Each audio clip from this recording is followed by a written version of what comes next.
परंतु अर्जुनास त्या राजविद्या धर्मावर दृढ विश्वास असावयास हवा. त्याच्या मनातील सर्व संशय भगवंत दूर करू इच्छितात.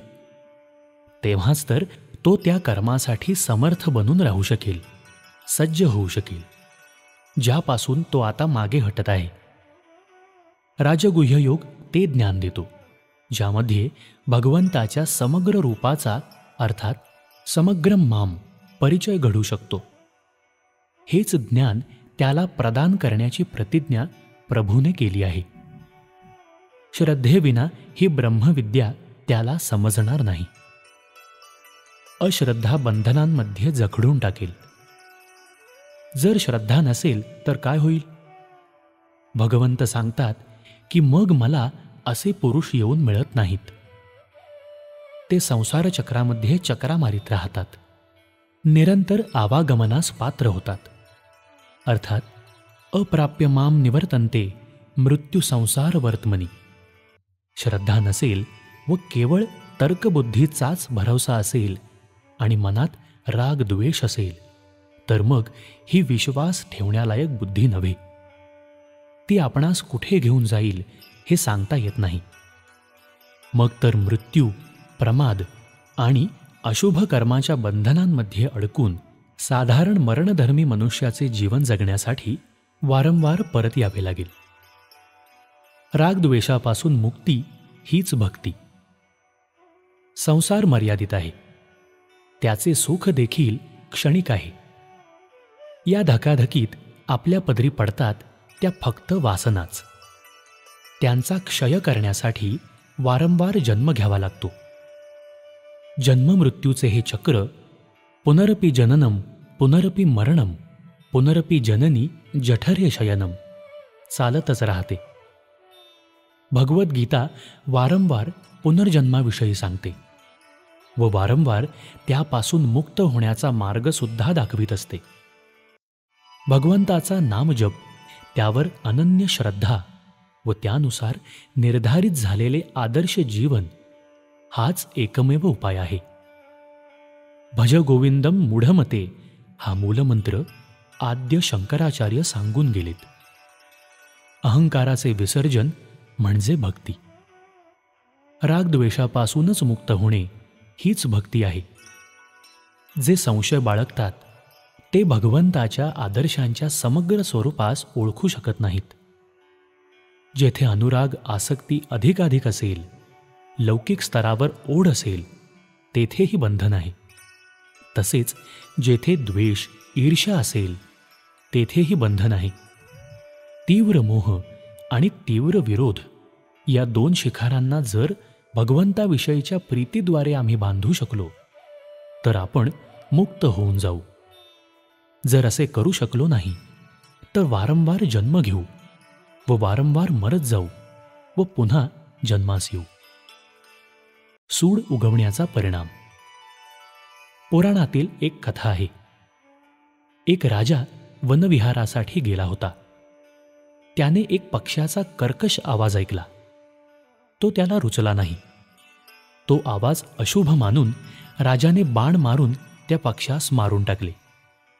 तडफडून पक्षी खाली पडला. तेव्हा राजालाही फार वाईट वाटले. त्याला ग्लानी वाटली.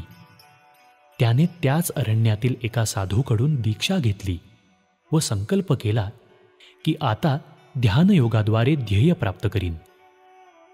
तिकडे पक्ष्याचा जीवात्मा देखील राजाचा तीव्र विरोध करण्याच्या ईर्ष्येने निघून गेला.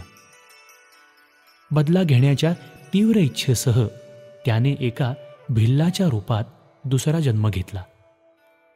त्याच वनात त्या भिल्लास तो राजा एका तपस्व्याच्या रूपात भेटला. त्याने राजाला खूप बदडून काढले. राजाने सिद्धी प्राप्त केली होती. आपली सुटका होताच शाप देऊन त्याने भिल्लास भस्म केले. आता तो भिल्ल सिंहाच्या रूपात जन्मला व त्याने पुन्हा राजावर हल्ला केला. राजाने दिव्यदृष्टी विकसित करून घेतली होती. त्याने सिंहासही भस्म करून टाकले. नंतर तो एका सांडाच्या रूपात जन्मला. नंतर त्याने सापाचा जन्म घेतला. प्रत्येक वेळी मारल्या गेल्यावर तो एका ब्राह्मण कुमाराच्या रूपात जन्मला.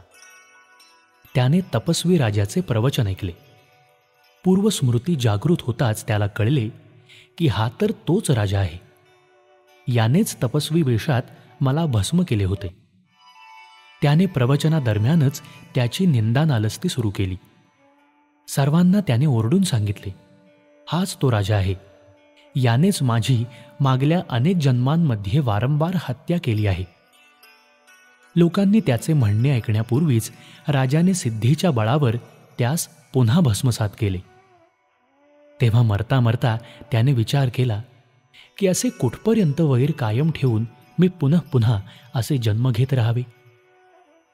तपस्वी राजा आतापर्यंत 150 वर्षांचे आयुष्य प्राप्त करून एक सिद्ध पुरुष बनला होता. तो तरुण ब्राह्मण पुढल्या जन्मी वाराणसीचा राजा बनला.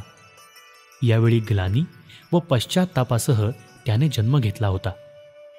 एका संन्याशास पाहताच त्याला त्याचे मागील सर्व जन्म आठवले. मनातील वैर पार धुतले गेले. त्याने एक श्लोक रचला.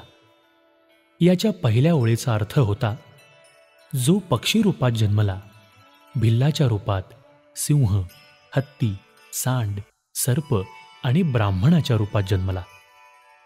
दुसरी ओळ त्याने रिकामी सोडून देऊन राज्यात घोषणा करविली की जो कोणी दुसरी ओळ पूर्ण करील त्याला आम्ही 1,00,000 सुवर्णमुद्रा बक्षीस देऊ.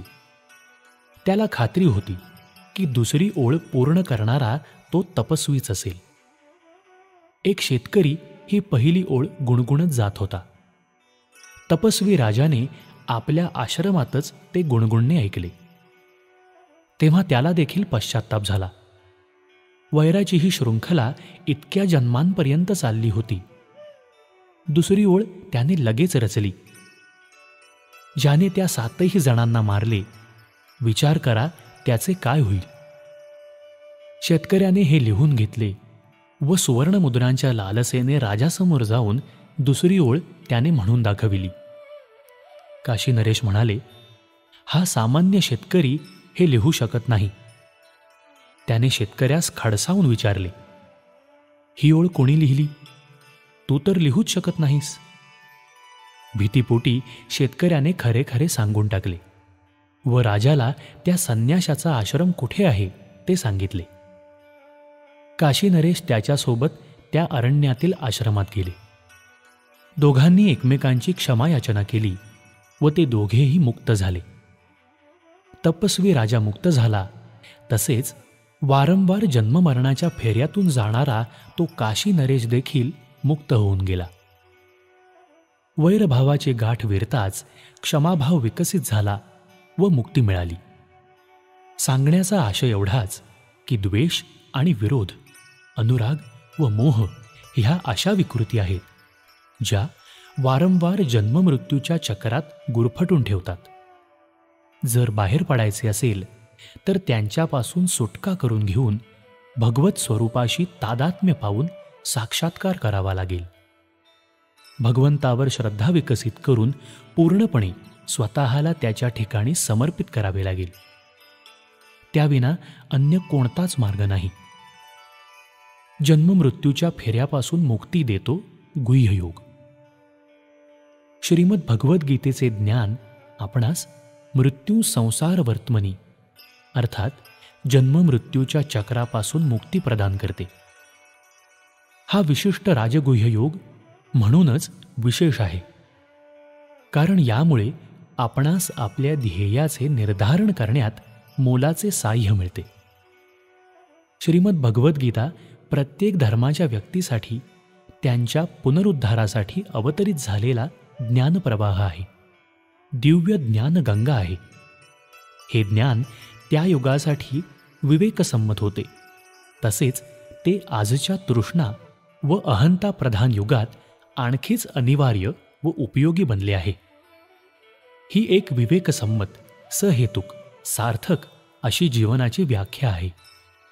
हल्लीच्या धर्मक्षेत्राच्या जराजीर्ण जीवनात ती प्राण फुंकते व आपले प्रत्यक्ष मार्गदर्शन करते. अखंड ज्योती मराठी, जानेवारी 2009. पृष्ठ क्रमांक 5, 6, 7 आणि 8.